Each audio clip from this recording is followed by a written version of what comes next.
In 1793, a French painter sat before the body of his murdered friend and began to paint. Not the wounds, not the blood still drying on the floor. He painted the skin, smooth, pale, unblemished.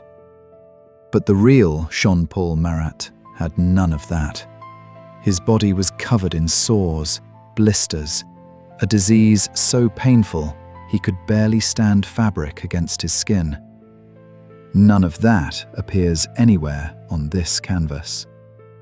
For over 2 centuries, millions have stood before this painting, believing they were looking at a crime scene, a martyr, a moment frozen exactly as it happened. This is the Death of Marat, painted by Jacques-Louis David in 1793. And almost nobody asks the obvious question. If this is history, why does none of the real man survive in it? Because this was never a record of what happened. It was a decision about what people should believe.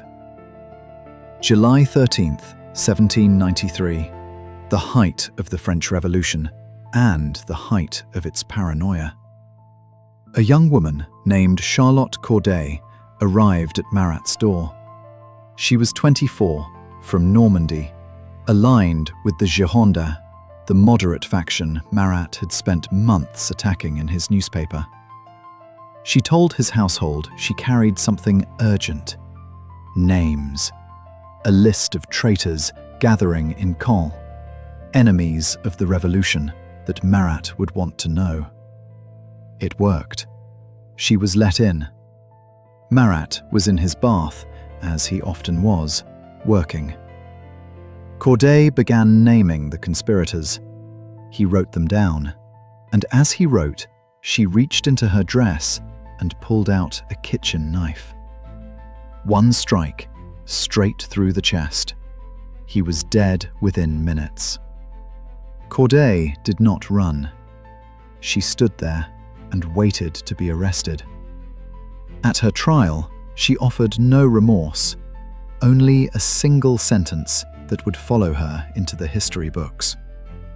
"I killed one man to save 100,000. 4 days later, she was executed by guillotine. The murder was fast, brutal, and almost embarrassingly simple. Here's a detail almost nobody questions. Why was one of the most powerful men in France dying in a bathtub in the first place?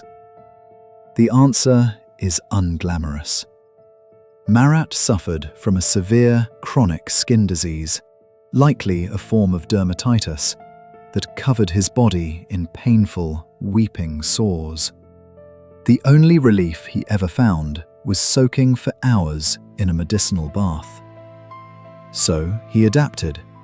He had a wooden desk fitted across the tub and ran the revolution from the water itself, reading reports, writing articles, receiving visitors, all while half submerged.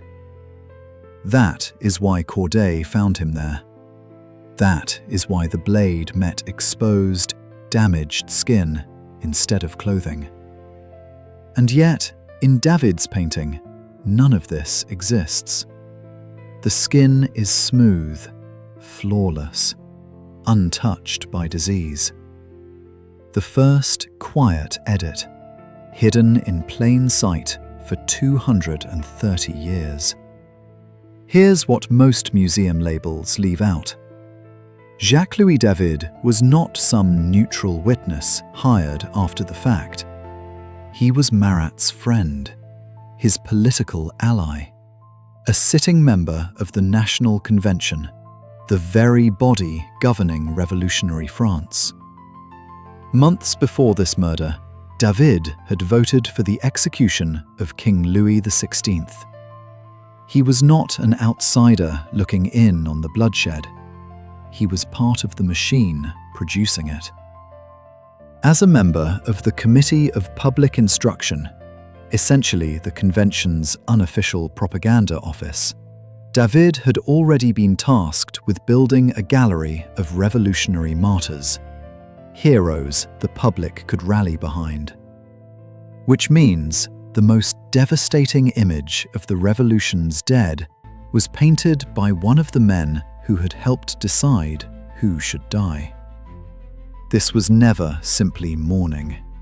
This was a case built one brushstroke at a time. Look closely at what David chose to add and what he chose to erase. The disease, gone. The face, made younger, calmer, almost peaceful. The arms, muscular, idealized, nothing like the frail body of a dying man. Then look at his hands. In his left hand, Marat holds a letter, Corday's letter, the very note she used to gain entry. David paints it legible enough to read, a plea from a woman claiming she needed his help.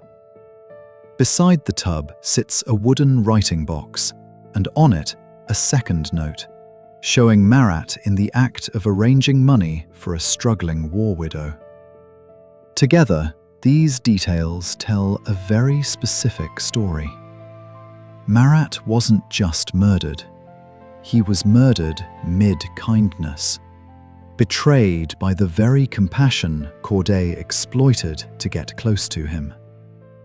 Whether the real Marat was actually this generous never seemed to concern David. He inscribed the box with 3 simple words: A Marat, David.